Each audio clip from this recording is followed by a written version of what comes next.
It's okay. The first thing Amara heard was a sound. A child crying, small, terrified. The kind of sound that bypassed rational thought and grabbed something primal in her chest. Amara moved toward the sound before her brain could stop her. Around the corner of a dumpster, she found him. A boy, maybe 6 years old. Dark hair plastered to his forehead by rain. School uniform soaked through. His eyes were the size of moons, tears mixing with rain on his round cheeks. He was speaking Korean too fast for her to follow, but she understood fear in any language. She crouched down, making herself smaller, less threatening. "It's okay," she said in her limited Korean, hands raised, palms open. "You're safe." The boy lunged for her, wrapping small arms around her neck with desperate strength. She caught him instinctively, her mind racing. Where were his parents? Why was he alone in an alley at 9 o'clock at night? She was trying to decide whether to call the police when she felt the air change. Men emerged from the shadows like they'd been formed from darkness itself. 3 of them, maybe more behind. They wore suits that were too nice, moved with coordination that was too practiced. One of them spoke in Korean, fast, aggressive. The boy's grip tightened around her neck. Amara stood slowly, keeping the child behind her, between her body and the wall. Her heart hammered against her ribs. "I don't understand," she said in English, then tried her broken Korean. "I don't speak Korean well." "Help." The men exchanged glances.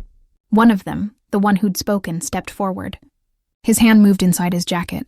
Time fractured into slow-motion frames. The glint of metal, the boy's scream, her body moving before thought could catch up. The impact as she threw herself between the child and the blade. The burn of steel cutting through cloth and skin. The warm rush of blood down her arm. She wrapped herself around the boy, making her body a shield, feeling him shake against her as she pressed him into the corner. Everything went very still, then the world exploded. Gunshots cracked through the alley like thunder. More men poured in from both ends. Shouts in Korean. The sound of bodies hitting pavement. Amara stayed curled around the boy, her shoulder screaming, blood soaking through her jacket. She pressed her hand against the wound and prayed. When the shooting stopped, the silence was worse. Footsteps approached, slow, measured, confident. Amara looked up. The man standing over her made the air feel thinner, tall. Broad shoulders in a perfectly cut black suit, face carved from the kind of beauty that felt dangerous. Sharp jaw and high cheekbones and eyes so dark they looked black. His hair was styled with careless precision, one strand falling across his forehead. He looked young, maybe 30, but he moved like someone who'd seen centuries of violence. He was looking at her, really looking. Not through her the way most people did, not past her, but at her, into her. Like he was reading every secret she'd ever kept written across her skin. When he spoke, his voice was low, controlled, the kind of control that came from restraining something violent underneath. In Korean, she shook her head. English? He switched languages with barely an accent, the kind of English that came from expensive schools and international business. "You're hurt, not a question." The observation of someone cataloging damage. "The boy," she managed, her voice thin with pain and adrenaline. "Is he safe?" The man's expression didn't change, but something flickered in his eyes, something that might have been surprise or recognition or the beginning of an obsession he didn't understand yet. He crouched down, bringing himself to eye level. His presence was overwhelming this close, the scent of expensive cologne and gunpowder and rain. "You protected my son." Again, not a question. "Your son." The words came out breathless as pieces clicked together. The expensive car, the coordinated attack, the way everyone in the alley had fallen silent when he arrived. The boy's small hand clutched her shirt tighter. She felt him trembling. "You need a hospital," the man said, standing. He pulled out a phone, speaking rapid Korean that was too fast for her to follow. Amara tried to stand. Her legs gave out. Strong hands caught her before she hit the pavement. He lifted her like she weighed nothing, one arm under her knees, the other supporting her back. She should have protested, should have insisted she could walk. But the world was tilting, her vision graying at the edges, blood loss and shock finally catching up. "I have you," he said it quietly, just for her, and something in his voice made her believe him. The last thing she saw before darkness took her was his face. Those impossibly dark eyes watching her like she was something precious he'd just found and would kill to keep. The next morning arrived with white light and the smell of antiseptic. Amara woke in stages, awareness returning in fragments. Soft sheets, the steady beep of monitors, pain in her shoulder that had been dulled to a manageable ache. She opened her eyes to find herself in a private hospital room that was bigger than her entire apartment. Floor-to-ceiling windows showed Seoul's skyline, the morning sun turning the city gold. Everything in the room was cream and pale wood and quiet luxury. This was not a public hospital. A woman in nursing scrubs noticed her stirring. She smiled, pressed a button, spoke quickly in Korean. Within minutes, a doctor arrived. He explained in careful English that she'd been lucky. The knife had missed anything vital, 12 stitches, some muscle damage. She'd need to keep the arm immobilized for a week, full recovery in 6 to 8 weeks. "Who brought me here?" Amara asked. The doctor's expression became carefully neutral. "Mr. Kang requested we provide the best care."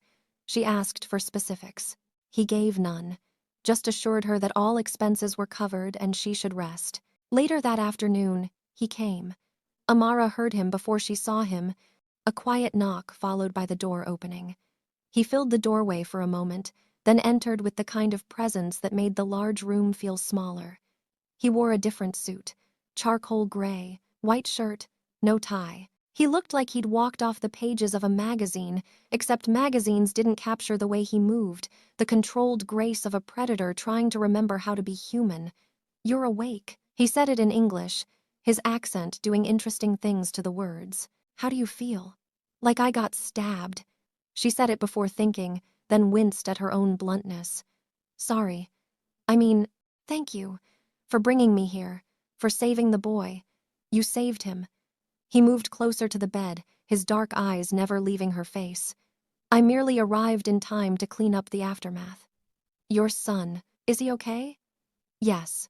Thanks to you." He pulled a chair close to the bed and sat, elbows on his knees, hands clasped. "He wouldn't let go of me until I promised you were safe. I made that promise. Now I'm here to keep it." Amara studied him. In daylight, he was impossibly beautiful in a way that made her stomach flutter and her instincts scream warnings. Men who looked like that didn't just show up in hospital rooms to check on strangers. Men who had armed guards and expensive suits and children targeted by knife-wielding attackers didn't operate in worlds where random women from California got to walk away clean. "I should introduce myself properly," he said, as if reading her thoughts. "Kang Min-ho. Some people call me other things, but you can call me Min-ho. Amara Wells." She hesitated. "I don't understand what happened last night. The boy, the men with knives, the shooting. What did I walk into?" His expression remained neutral, but she saw the calculation behind his eyes. He was deciding how much truth to give her. "My world is complicated," he said finally, "and now you're part of it." "That's not an answer." "No, it's protection." He leaned back in the chair, still watching her with that unnerving intensity. "The men who attacked you last night were trying to hurt me through my son. They failed because you intervened. Now they know your face. Your name will be easy enough to find. And in my world, Miss Wells, witnesses don't live long." Her mouth went dry. "Are you threatening me? I'm explaining your reality." He said it gently, but there was steel underneath. "You have two choices. You can go back to your life and hope they don't find you, or you can let me protect you." "What does protection look like?" "It looks like me." His voice dropped lower, became something intimate and dangerous. "It looks like security that follows you everywhere. A new apartment in a building I own, a job at one of my companies. It looks like becoming visible to my enemies so they know that touching you means war." He paused. "It looks like accepting that your life changed the moment you chose to save a stranger's child." "I didn't know he was your son. Does that matter? You still threw yourself between him and a knife. That kind of courage is rare, worth protecting, worth keeping." The way he said the last part made heat crawl up her spine. Amara forced herself to think through the fear and the lingering adrenaline. She was in Korea on a student visa that was technically expired. She worked 2 jobs that barely covered rent in a tiny apartment she shared with 3 other women. She'd come to Seoul chasing a dream of teaching English and experiencing a new culture, and instead found herself trapped in casual racism and financial instability. She'd been planning to go home, to admit defeat, to crawl back to California with nothing to show for her year abroad except debt and disappointment. You don't have to decide now. Minho stood, smoothing his jacket. But decide soon. My enemies move quickly. He pulled out a business card, set it on the table beside her bed. Call me when you're ready. I'll send a car. She watched him walk to the door. Why? She asked suddenly. Why do you care what happens to me? He stopped, turned. The look on his face was impossible to read. Layers of control hiding something deeper. Because my son won't stop asking about the woman who saved him. Because you didn't hesitate when most people would have run. Because he moved back to the bed, close enough that she could see the exact shade of his eyes, dark brown with flecks of gold. You looked at me last night like you knew exactly what I was and chose courage anyway. That interests me. Before she could respond, he was gone, taking all the air in the room with him. A few days later, Amara was discharged with pain medication and strict instructions to rest. She took a taxi back to her apartment, her mind spinning. The other women she lived with had questions about where she'd been. She gave vague answers about an accident, showed her bandaged shoulder, deflected their concern. That night, she lay in her narrow bed and tried to make sense of what had happened. She should go back to the States, should put an ocean between herself and whatever complicated, dangerous world she'd stumbled into. Should forget the way Minho had looked at her like she was something he'd been searching for without knowing he was searching. The next morning, 3 men in suits knocked on her door. They spoke minimal English, but their meaning was clear. They were there to take her to Mr. Kang. Amara went, partly because she was curious, partly because saying no to men who worked for someone like Minho felt like a good way to end up disappeared, mostly because she couldn't stop thinking about him. The car took her to an office building in Gangnam, all glass and steel, and the kind of understated wealth that announced itself through silence rather than noise. They led her to the top floor, to an office with windows overlooking the entire city. Minho was on the phone when she entered, speaking rapid Korean. He held up one finger, a universal gesture for wait. She waited, taking in the office. Minimal furniture, expensive art, books in Korean and English, a photograph on the desk of the boy from the alley, smiling at the camera with the kind of joy that made her chest ache. Minho ended his call. Looked at her. Something in his expression shifted, became softer at the edges while remaining essentially predatory. You came. I wasn't sure you would. You sent 3 men to collect me. That doesn't leave much room for refusing. If you'd refused, they would have left. He stood, came around the desk. I don't force women into anything. I strongly encourage, but I don't force. What am I doing here? Making a choice. He gestured to the chair across from his desk. Please, sit. We need to talk about your future. Amara sat. Her shoulder ached. The pain medication was wearing off. She felt off balance, like she was negotiating a contract she didn't understand with stakes she couldn't see. I've made some arrangements, Minho said, settling back into his chair with the casual grace of someone completely comfortable with power. A security team assigned to you. An apartment in a building I own, much nicer than your current situation. A position at my company's international division, your English skills and American perspective would be valuable. He slid a folder across the desk. Everything is outlined here. Salary, benefits, housing specifications, security protocols. She opened the folder. The numbers made her breath catch. This is too much. For what I did. You risked your life for my son. There is no amount too much for that.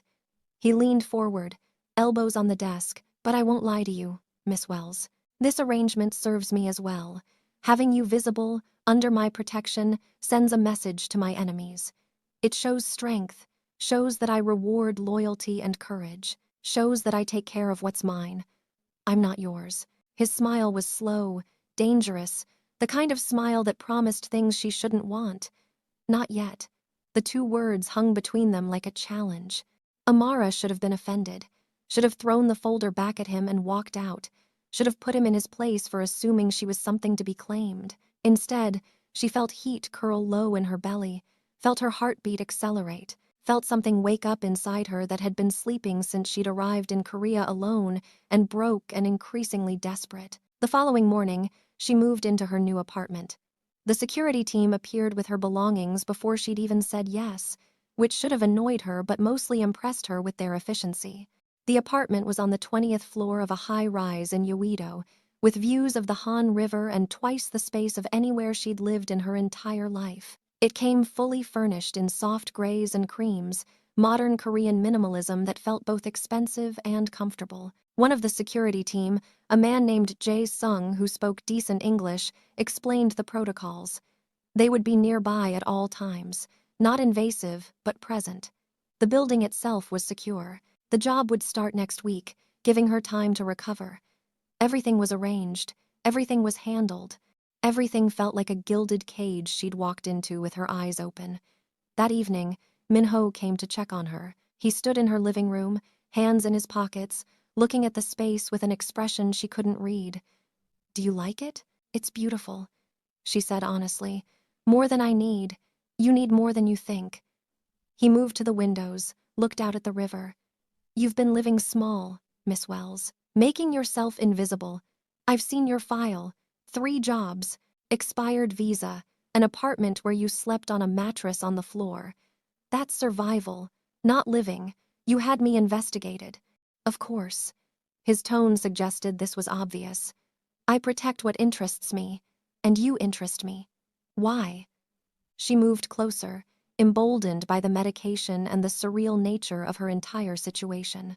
"What is it about me that interests you so much? You stepped between a knife and a child you didn't know." He turned to face her.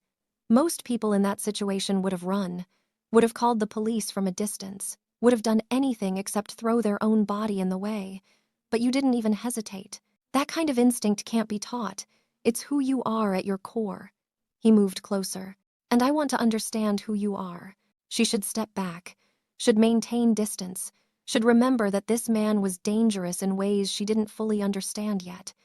Instead, she stood her ground.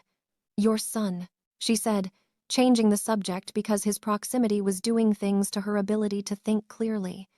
"Where is he? Safe? With his mother?"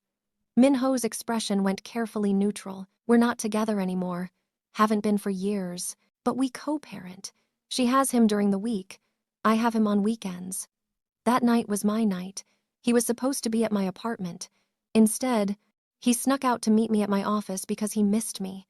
He put himself in danger because he's 6 and doesn't understand that missing someone isn't worth dying for." The pain in his voice was carefully controlled but still audible. "If you hadn't been there, if you hadn't moved fast enough, I would have lost him. And I don't lose what I love." The intensity in his eyes when he said that last part made her breath catch. They stood close enough that she could smell his cologne, see the exact texture of his skin, count his eyelashes if she wanted to be that weird about it. She felt magnetized, drawn forward by something that felt bigger than choice. "You should rest," Minho said, his voice lower, rougher. "Your shoulder needs time to heal." He turned to leave. At the door, he paused. "Thank you. For earlier, for moving in, for giving me a chance to protect you the way you protected him. I'll see you tomorrow." He left before she could ask what tomorrow meant. The next day brought flowers, dozens of roses in deep red, delivered by a man in a suit who bowed and left without waiting for a tip. The card was simple, Minho's name written in strong, confident strokes. No message, just his name, like he didn't need to explain, like the flowers themselves were explanation enough. Later that week, she started her new job. The office was a floor below Minho's, open and modern with glass walls and the kind of collaborative space that felt like it belonged in a tech startup rather than whatever complicated international business empire he ran. Her coworkers were friendly but careful. They treated her with a deference that made her uncomfortable until she realized they thought she was connected to Minho in ways that went beyond employer and employee. The rumors were already spreading. She was his mistress, his girlfriend, someone important enough to warrant the kind of security detail that followed her everywhere.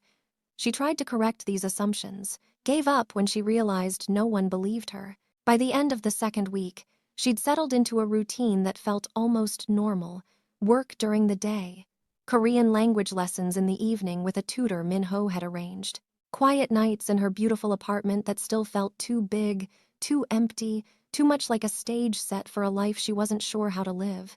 Minho came to check on her most evenings, sometimes briefly, just a knock on the door and a few minutes of conversation, sometimes longer, staying for dinner that she'd cooked or ordered, sitting across from her at the dining table like they were friends, like this was normal, like he wasn't the most dangerous man she'd ever met. They talked about small things, her adjustment to Seoul, his son's latest obsession with dinosaurs, the challenges of running an international business, her dreams of teaching that had brought her to Korea in the first place.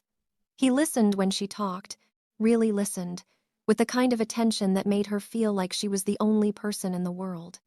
She found herself looking forward to his visits, found herself disappointed on evenings when he didn't come, found herself thinking about him constantly, wondering what he was doing, whether he was safe, whether he thought about her the way she was beginning to think about him. The jealousy started small. A woman at a company function who touched Minho's arm too familiarly, who laughed too loud at his jokes, who looked at him like he was something she wanted to consume. Amara felt heat crawl up her spine, felt her hands clench, felt something possessive and territorial rise up inside her that she had no right to feel. She told herself she was being ridiculous. Minho wasn't hers. They weren't together. He'd hired her, protected her, visited her. That was all. The woman's name was Soo-jin. She worked in the legal department. She was beautiful in that particularly Korean way, delicate features and perfect skin, and the kind of style that looked effortless, but probably required hours of maintenance. She was standing too close to Minho at the networking event, touching him, smiling up at him, and he was letting her. Amara excused herself, went to the bathroom, stared at herself in the mirror and tried to understand the feeling clawing at her chest. When she emerged, Minho was waiting in the hallway. "You left." He said it like an accusation. "I needed air." His eyes narrowed. "You're upset." "I'm fine, liar." He moved closer. "I've gotten good at reading you, Amara. And right now, you're radiating jealousy so loud I can hear it from across the room." She opened her mouth to deny it, closed it. There was no point lying to someone who saw through her so easily. "She was touching you," Amara heard herself say. "Soo-jin was all over you. And you let her." "Yes, I let her. Because telling her to step back would have caused a scene."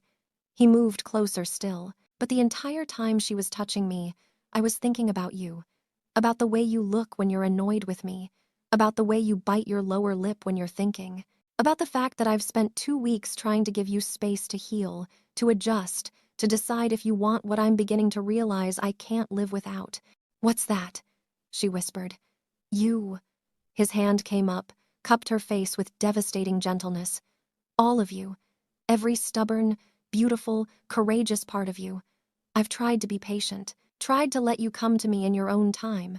But watching you walk away tonight because another woman touched me, seeing that fire in your eyes, that jealousy, it breaks something in me, breaks my control. Amara, say my name," she breathed. His name in her voice did something to him. She saw it in the way his jaw clenched, in the way his eyes went darker. Again. Minho. Something between them shifted, became inevitable. He leaned down. She rose up. Their mouths met halfway. The kiss was not gentle. It was weeks of restraint breaking. His hands in her hair, her hands fisting his shirt. The taste of him, mint and coffee and something uniquely him. The feel of his body against hers, solid and warm and real. They broke apart, breathing hard. Minho rested his forehead against hers. That was unprofessional. She managed. Very. He smiled against her mouth. Also inevitable. Also mine. You're mine, Amara. And I'm done pretending otherwise. Later that night, after the event ended, after he drove her home himself, rather than letting the security team do it, after he walked her to her door and kissed her again against the frame until she was breathless and dizzy and aching for more, he pulled back. "I should go." He said it like it hurt. "Before I do something neither of us is ready for." Amara caught his hand. "Stay." His control was visible. The war between what he wanted and what he thought was right playing across his features. "You're still healing. I don't care. You're under my protection. That means I don't take advantage. What if I want you to?" she heard herself say. "What if I've wanted you to since the moment I woke up in that hospital and saw you watching me like I was something precious?" His breath caught. "Amara, I need to hear you say it clearly. Say what you want. I want you. She pulled him inside, closed the door. I want this. Want you. Want to stop pretending there's a world where we go back to being employer and employee. I want you to kiss me again. Want you to stay.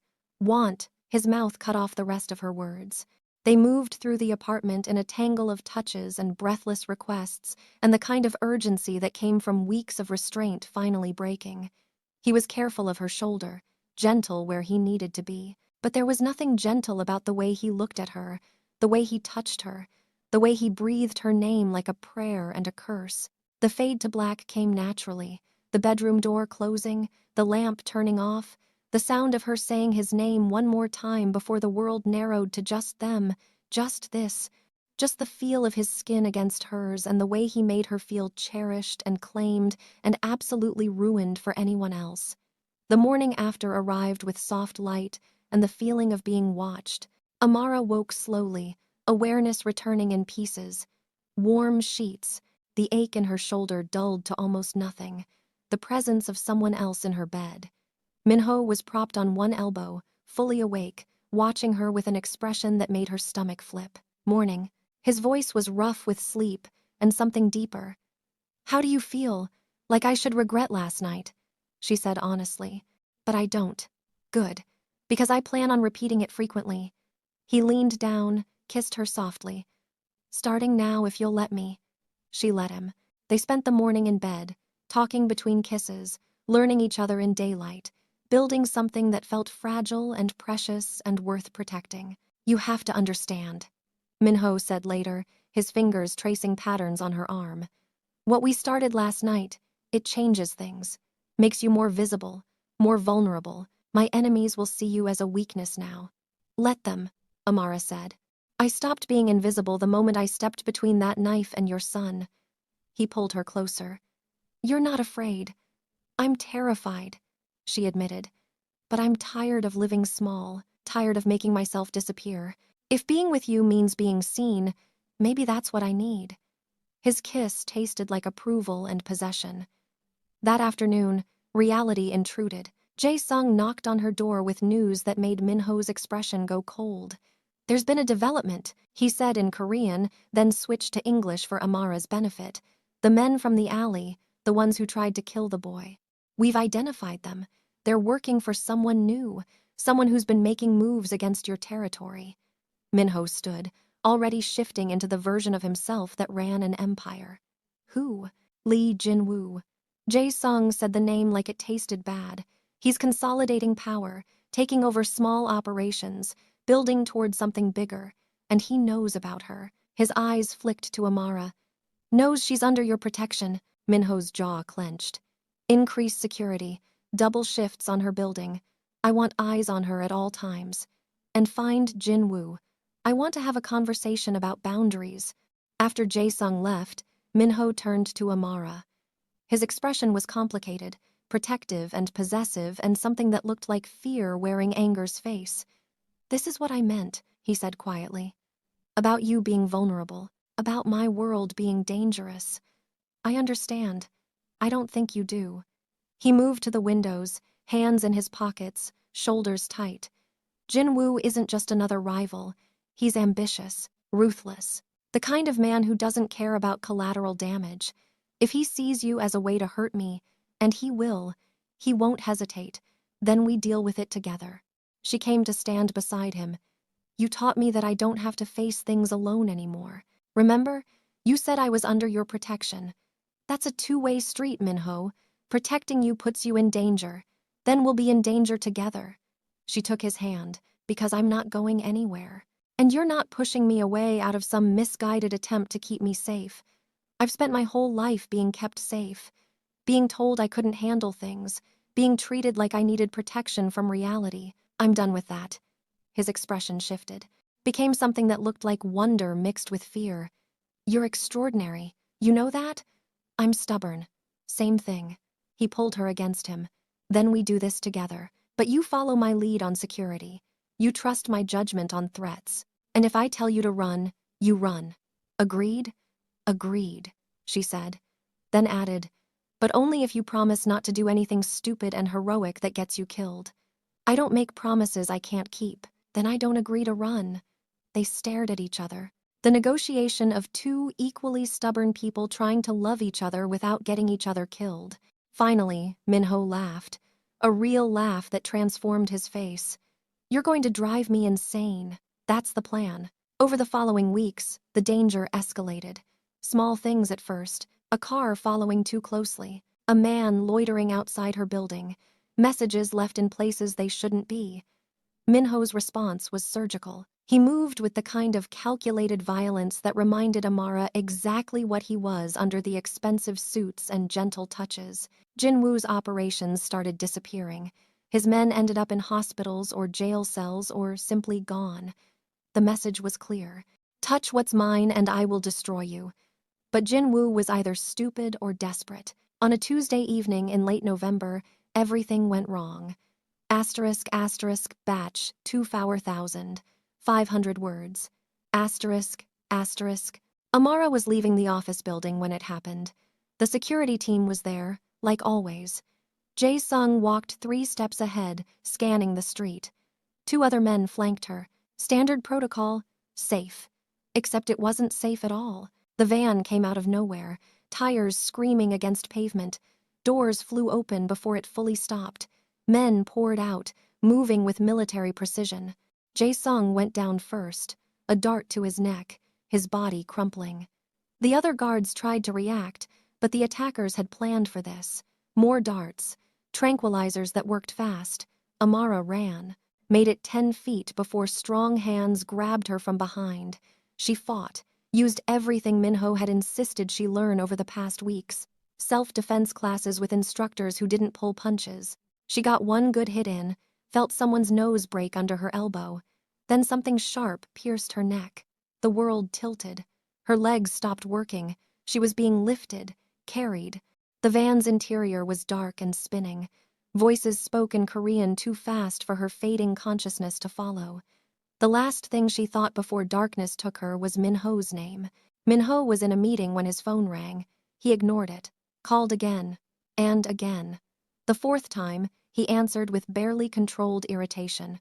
This better be important. Boss. It was Jae-sung, his voice thick and slurred. They took her. Jinwoo's men. They took Amara.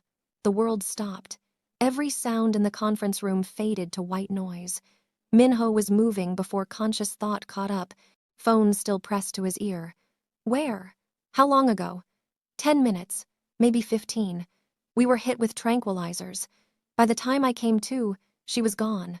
We have traffic cameras tracking the van. Minho was already out the door, his voice dropping to something cold and lethal. Send me the location. Get every man we have on the street. I want eyes on every building Jinwoo owns or has ever looked at. And someone find me Jinwoo.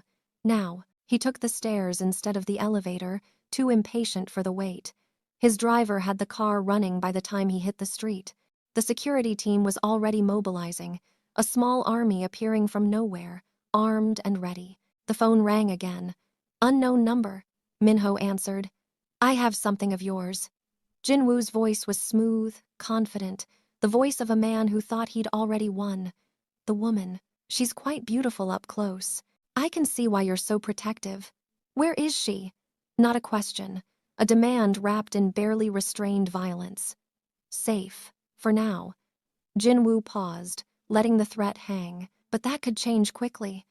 I'm a reasonable man, Kang. I don't want war. I just want what's fair. Name your price. Everything. Jinwoo's laugh was cold. Your territory, your operations, your businesses, all of it.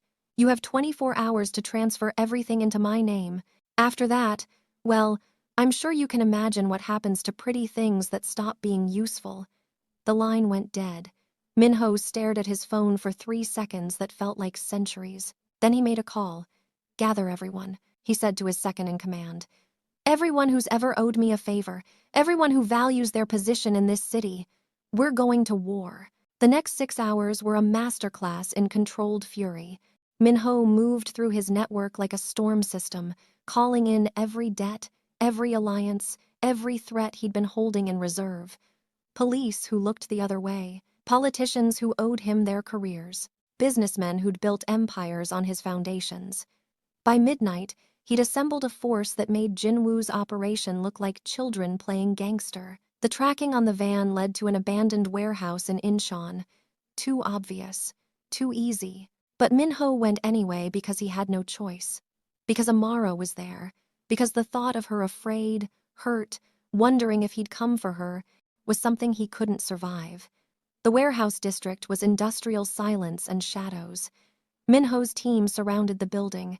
Infrared showed 7 heat signatures inside. One of them, smaller, female, sitting in what looked like a chair in the center of the main floor. He gave the signal. They moved. The assault was quick and brutal. Minho's men were trained, experienced, the kind of people who did violence for a living and did it well. Jinwoo's guards were decent, but decent wasn't enough against motivated professionals who knew their boss would accept nothing less than perfection. Minho went in last, after his team had secured the perimeter. He walked through the warehouse like death itself, past unconscious guards and the smell of gunpowder. And then he saw her. Amara sat tied to a chair under a single hanging light. Her face was bruised, her lips split. But her eyes, when they found his, were not filled with fear. They were filled with fury. "About time," she said, her voice rough. "I was starting to think you'd stopped for coffee." Relief hit him so hard he almost stumbled. He crossed to her in 3 strides, his hands already working at the ropes. "Are you hurt?" "Besides my pride," she managed something like a smile.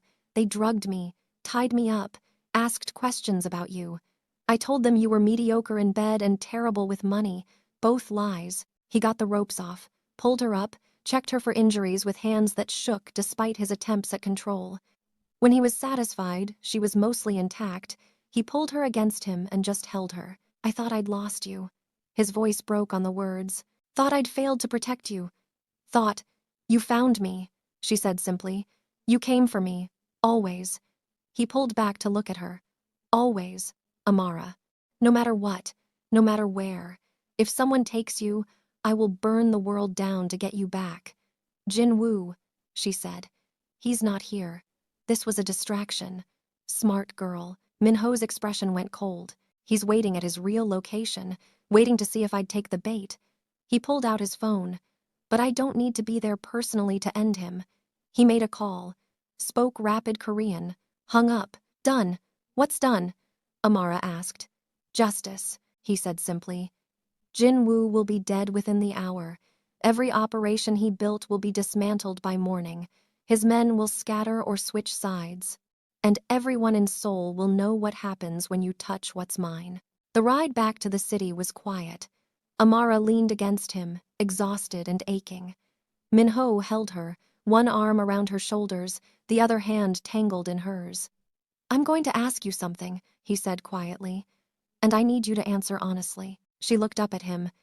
"This life, my world, the danger that comes with being close to me, can you live with it?" She was quiet for a long moment. Then she said, "I've spent my whole life trying to be safe, trying to be invisible, trying not to take up too much space or ask for too much or want too much. And where did that get me?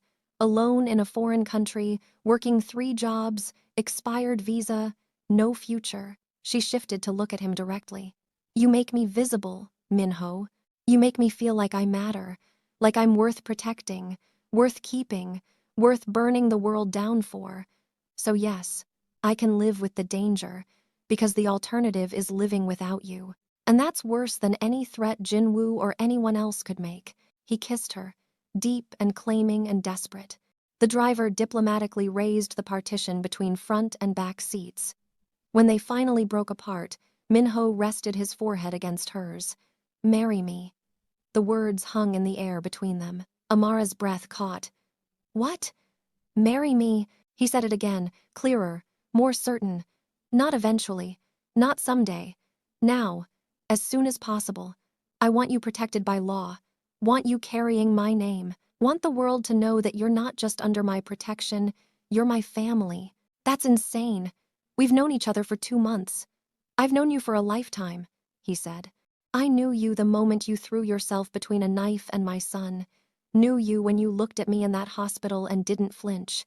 Knew you when you chose courage over safety every single time. 2 months or 2 years doesn't change what I know in my bones. You're mine, and I'm yours. So marry me. Let me make this official. Let me give you everything. She should say no, should be rational, should point out all the reasons this was moving too fast. Instead, she heard herself say, yes. His smile was like sunrise, like storm systems breaking, like every careful control he'd built around himself shattering into joy. Yes? Yes, she laughed. Yes, I'll marry you. Yes, I'll take your name. Yes, I'll be your family. Yes, to all of it. They were married 3 days later. Small ceremony at his home. Just his son, who hugged Amara so tight she could barely breathe. His ex-wife, who looked her up and down and said in careful English, "Take care of them both. They need you more than they know." Jae-sung and the security team, who'd become something like friends. A few close business associates. A judge who owed Minho favors. Amara wore a simple white dress. Minho wore a black suit. They exchanged vows in Korean and English. His son held the rings. When Minho kissed her, sealing the ceremony, the small gathering applauded. But she barely heard them. All she heard was his voice whispering against her mouth. "Mine, forever, yours," she whispered back. "Forever." The following months were an education in what it meant to be Mrs. Kang Minho.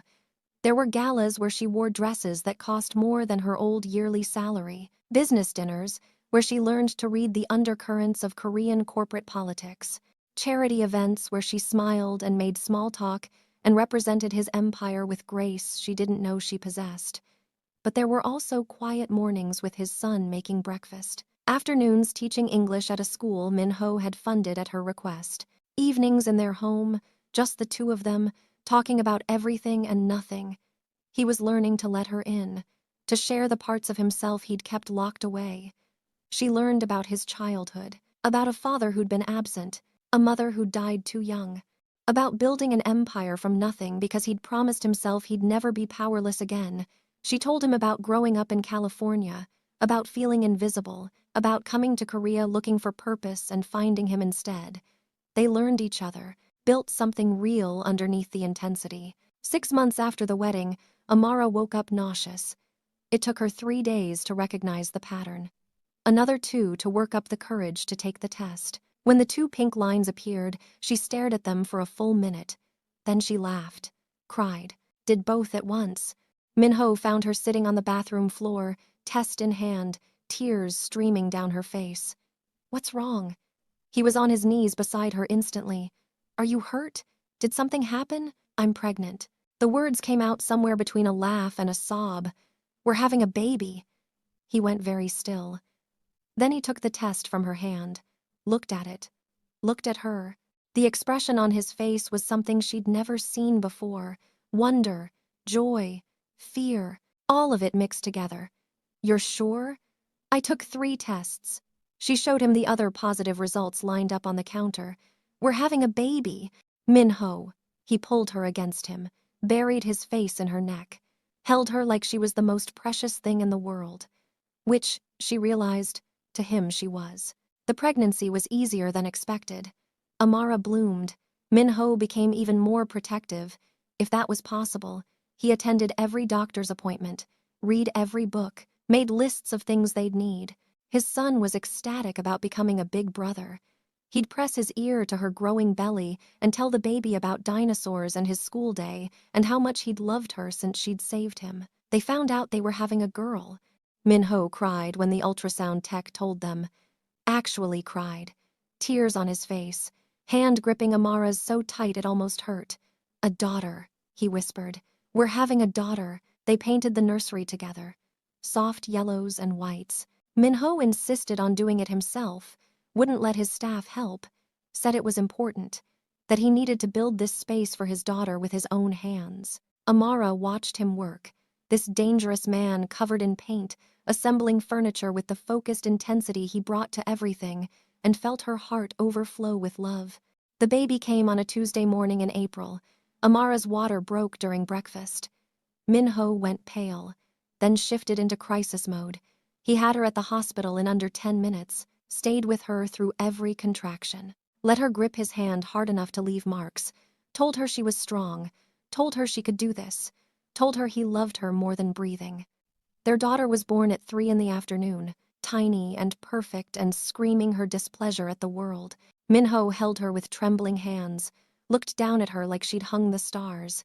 "She's beautiful," he whispered. "Just like her mother. What should we name her?" Amara asked. They'd discussed options but never settled on one. Minho thought for a moment, then smiled. "Grace, because she's the Grace I never deserved. Because you both saved me from becoming the monster I was afraid I'd be." "Grace it is," Amara said. "Grace Kang.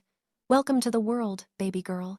The following months were chaos and joy tangled together, sleepless nights, the particular exhaustion of new parents, learning to navigate life with an infant who seemed determined to never sleep and a 6-year-old who wanted to help with everything. But also the sweetness. Watching Minho with their daughter, the way he'd hold her like she was made of glass, the way he'd sing to her in Korean, the way he'd look at Amara nursing, and his expression would go soft with something that looked like worship. His son was the best big brother, gentle and patient and constantly telling his baby sister about everything. "Look, this is a dinosaur. Don't be scared. I'll protect you."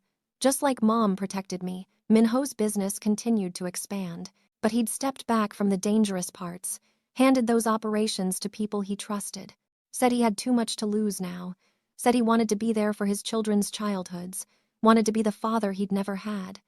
Amara's teaching program grew. She opened 3 more schools, hired teachers, created curriculum, built something she was proud of that had nothing to do with being Mrs. Kang and everything to do with being herself. They found balance, built a life that felt real and earned. One evening, when Grace was 6 months old, asleep in her crib, his son staying at his mother's for the weekend, Amara and Minho sat on their balcony overlooking Seoul. The city glittered below them. The same city where she'd arrived broke and alone and desperate, where she'd stepped between a knife and a child and changed her life forever. "Do you ever regret it?" she asked. "Meeting me, marrying me, all of it." Minho looked at her like she'd lost her mind. "Never, not for a single second. Even with the danger, even with everything that's happened, especially because of all of it." He took her hand. "You saved my son. Then you saved me. Taught me that power isn't the same as strength, that building something is harder than destroying it, that being vulnerable isn't the same as being weak. You made me better, made me want to be better. How could I regret the woman who gave me that?" She leaned against him, felt his arm come around her, felt safe and loved and seen. "Sometimes I still can't believe this is my life," she admitted. "That I went from invisible to this, to you, to our family. You were never invisible." His voice was firm. "You were just surrounded by people who didn't know how to see you. I saw you from the first moment, and once I saw you, I couldn't look away." They sat in comfortable silence, 2 people who'd found each other against impossible odds, who'd built something beautiful from danger and chance and the choice to be brave. Inside, their daughter made a small sound, not quite crying, just announcing her presence. They both stood automatically. Parents now, partners, forever. "Let me," Minho said. "You've been with her all day." He went inside. Amara heard his voice through the open door, speaking softly to Grace in Korean, telling her about her mother, about the night they'd met, about courage and love and the way life could change in a heartbeat. Amara touched her stomach, felt the flutter she'd been ignoring for weeks. Another life growing there, another chance to build something beautiful. She'd tell him tomorrow. Tonight, she'd just watch him with their daughter. Watch him be the man she'd known he could be from the moment their eyes met in that alley. The man who'd learned that the strongest thing you could do was love someone completely. She'd been wrong that first night. Wrong about dying. Wrong about endings. Because what she'd found with Minho wasn't an ending at all. It was a beginning, the start of everything she hadn't known to hope for. And as souls sparkled below them and their family slept safe inside, Amara Wells, who'd become Amara Kang, who'd become a mother and a wife and a woman who'd learned to take up space in the world, smiled. She'd saved a child she didn't know. And in return, she'd been saved too. Not from danger, not from difficulty, but from the belief that she had to be invisible to survive. Minho had taught her that being seen could be terrifying and beautiful, that love was worth the risk. That family was something you built with your choices, not just your blood. That courage wasn't the absence of fear. It was choosing to act despite it. The next morning, over breakfast with Grace babbling in her high chair and Minho reading the news on his tablet, Amara cleared her throat. "I have something to tell you." He looked up. His expression went from casual to focused in a heartbeat. "What's wrong?" "Nothing's wrong." She smiled. "Something's very right, actually. We're having another baby." The tablet clattered to the table. His mouth opened, closed, opened again. "You're pregnant? 3 months. I wanted to be sure before I told you." Minho was around the table in seconds, his hands on her face, his eyes searching hers. "Are you happy?" "Terrified and happy," she admitted. "We're going to have 3 kids, Minho. 3. That's a lot of chaos. Good thing we're good at chaos." He kissed her, soft and deep and full of promise. Then he dropped to his knees, put his hands on her stomach, spoke to the baby growing there in Korean, telling them they were already loved, already wanted, already his. Grace banged her hands on her high chair tray, demanding attention, not to be left out of whatever was making her parents emotional. Minho stood, picked up his daughter, pulled Amara close. The 3 of them stood there in the morning light, soon to be 5, a family built from chance and choice and courage. Years later, when people asked Amara how she'd met her husband, she'd smile, tell them it was complicated, that they'd met during a crisis, that she'd done something stupid and brave and it had changed everything. She wouldn't tell them about the knife, the blood, the weeks of danger, the way he'd looked at her like she was everything he'd been searching for without knowing he was searching. Some stories were too precious to share with strangers, but late at night, when the children were asleep and they had the quiet hours to themselves, Minho would pull her close, tell her he loved her, tell her she'd saved him, tell her he'd spend every remaining day of his life proving he was worthy of the courage she'd shown. And she'd tell him he didn't have to prove anything, that he'd already shown her what love looked like, that he'd taught her that being invisible was just another form of hiding, that being seen, really seen, by the right person was the most terrifying and beautiful thing in the world. They'd found each other in violence, built something in danger, but what they'd created was peace, was home, was everything neither of them had known to hope for until the moment their lives collided and something impossible awakened inside both of them. Love, real, messy, complicated, worth every risk. And that, Amara thought as she fell asleep in her husband's arms with their children safe down the hall and another life growing inside her, was the only ending that mattered. Not the danger they'd survived, not the obstacles they'd overcome, but the family they'd built, the love they'd chosen, the courage they'd found in each other. She'd protected a child she didn't know, and in return, she'd been given everything: a home, a family, a love that would last forever. The kind of love that burned away fear and built something beautiful from the ashes. The kind of love that made invisible women visible, that made dangerous men gentle, that made impossible things real. That was their story, and it was just beginning.